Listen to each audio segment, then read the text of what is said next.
بسم الله والصلاة والسلام على رسول الله وعلى آله وصحبه أجمعين، أما بعد. عن جابر رضي الله عنه أن رسول الله صلى الله عليه وسلم قال: لا تمنوا الموت فإن حول المطلع شديد. رواه أحمد. محترم مصلیان کرام، آج کے درس کا عنوان ہے موت کی تمنا سے متعلق. ہر انسان کو موت کا مزہ چکھنا ہے. اس دنیا میں جتنے بھی جاندار ہیں ایک دن سب کو فنا ہو جانا ہے،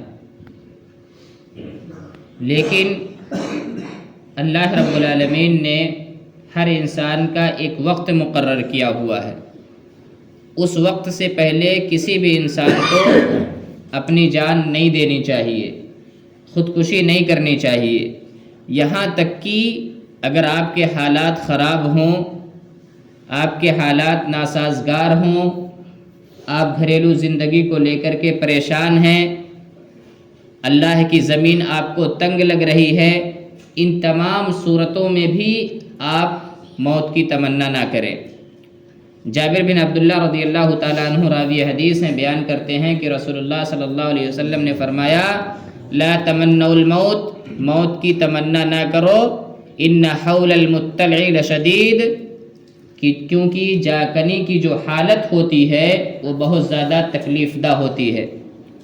ابن سیرین رحمہ اللہ فرماتے ہیں کہ جب ایک انسان جاکنی کے عالم میں ہوتا ہے، قریب الموت ہوتا ہے، اس کی روح نکلنے والی ہوتی ہے، تو اسے اس قدر تکلیف ہوتی ہے کہ اگر اسے ایک ہانڈی میں رکھ کر کے ابال دیا جائے یا کینچی سے کاٹ دیا جائے، انسان کو اتنی تکلیف نہیں ہوتی جتنی اسے جاکنی کے عالم میں ہوتی ہے، جب اس کی روح اس کے جسم سے پرواز کرتی ہے. لہذا ہم میں سے ہر انسان کو چاہیے کہ کبھی بھی کسی بھی صورت میں، حالات کتنے ہی ناسازگار کیوں نہ ہوں، کبھی بھی موت کی تمنا نہیں کرنی چاہیے. صحابہ کرام رضی اللہ تعالیٰ عنہم اجمعین کو پیارے نبی صلی اللہ علیہ وسلم موت کی دعا کرنے سے منع فرماتے تھے. صحابہ کرام کی روایت ہے، اللہ کے نبی کا قول ہے کہ لولا نہانا رسول اللہ صلی اللہ علیہ وسلم لندعو بالموت. صحابہ کرام کہتے ہیں کہ اگر اللہ کے نبی صلی اللہ علیہ وسلم نے ہمیں موت سے منع نہ کیا ہوتا تو ہم اللہ تعالیٰ سے موت کے سلسلے میں دعا کرتے. نبی کی ممانعت کی وجہ سے صحابہ کرام رضی اللہ تعالیٰ عنہم اجمعین کبھی بھی موت کی دعا نہیں کرتے تھے، خواہ حالات کتنے ہی ناسازگار کیوں نہ ہو. جبکہ صحابہ کرام کی زندگیوں کا یہ عالم تھا، مہینہ مہینہ ان کے گھروں میں چولہا نہیں جلتا تھا، فقر و فاقہ کا ایسا عالم تھا کہ کئی دن وہ بھوکے رہ جاتے تھے. ان کی زندگی کا پورا دار و مدار کھجور پر تھا، لیکن اس کے باوجود صحابہ کرام کبھی بھی موت کی تمنا نہیں کرتے تھے.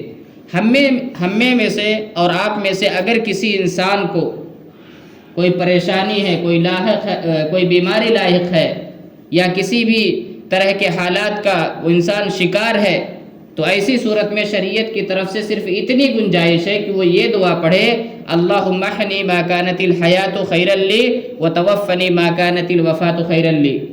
کہ اگر آدمی بہت زیادہ پریشان ہو گیا ہے تو ایسی صورت میں اللہ رب العالمین سے یہ دعا کرے کہ اے اللہ، جب تک میری زندگی میں خیر ہے تب تک مجھے زندگی دے، اور جب میری وفات میں خیر ہو تو ایسی صورت میں ہمیں وفات دے دے. کسی بھی صورت میں ہم موت کی تمنا نہ کریں سوائے ایک صورت کے. ایک صورت ایسی ہے جس میں آپ موت کی تمنا کر سکتے ہیں، اور وہ ہے شہادت کی موت. اگر آپ چاہیں تو شہادت کی موت کی تمنا کر سکتے ہیں. پیارے نبی صلی اللہ علیہ وسلم خود شہادت کی موت کی تمنا کرتے تھے. حدیث کے اندر آتا ہے، پیارے نبی فرماتے ہیں کہ فوالذی نفسی بیدہ لوددت ان اقتل واحیا، کہ اس ذات کی قسم جس کے ہاتھ میں میری جان ہے، میں چاہتا ہوں میں شہید ہوں پھر زندہ کیا جاؤں، پھر شہید ہوں پھر زندہ کیا جاؤں، پھر شہید ہوں پھر زندہ کیا جاؤں. اس طرح کی دعا اللہ کے نبی صلی اللہ علیہ وسلم کیا کرتے تھے، اور صحابہ کرام بھی کیا کرتے تھے. لہذا شہادت کی موت کے علاوہ کسی بھی طرح کی اور موت کی انسان کو دعا نہیں کرنی چاہیے۔ زندگی اگر خراب ہے، زندگی سیٹ نہیں ہے، تو ایسی صورت میں اللہ تعالیٰ سے دعا کرتے رہنا چاہیے۔ حالات کی سازگاری سے متعلق اللہ رب العالمین سے سوال کرنا چاہیے، اللہ سے رونا چاہیے، اللہ سے گڑ گڑانا چاہیے، لیکن کبھی بھی موت کی تمنا نہیں کرنی چاہیے۔ اللہ تعالیٰ سے دعا ہے اللہ تعالیٰ ہم تمام مسلمانوں کو کتاب و سنت کے مطابق زندگی گزارنے کی توفیق عطا فرما۔ آمین۔